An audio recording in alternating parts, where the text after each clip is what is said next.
when Blueprint came along, Blueprint gave us, if you like, the picture on the outside of the jigsaw box. And all of a sudden it made much more sense that the individual pieces, which we knew were right, we could then begin to see how they would fit together into this overarching picture. And indeed, literally the connections between some of those became more obvious.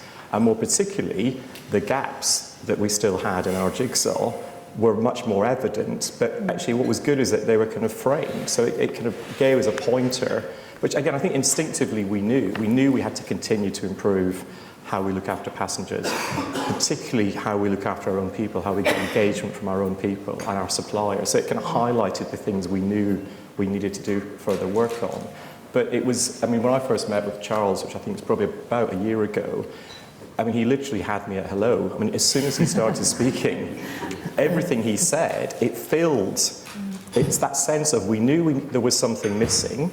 We knew we needed to kind of have some sort of process to try to work our way through it. And we knew we could get there, but we knew we needed somebody or some entity to help us. Now, the fact that Blueprint is also low cost, brackets free, clearly, culturally appealed to us. But I think also the fact that actually, with Blueprint, you're only as good as you make yourself. It is all about you holding a mirror up to yourself. And I think in some ways a mirror is a much more powerful weapon than a spotlight, because I think if you look at it truly, it paints a fairly unflattering, it paints a true picture of who you are. And it seemed to us that Blueprint gave us the opportunity to help us frame what we knew we needed to do and give us some support to continue on that journey. And we're now, let's say, about a year or so into it. So we've talked it through with our kind of PLC board, our management team, and it really is resonating, and we're beginning to populate it with particular initiatives and with our broader kind of management community.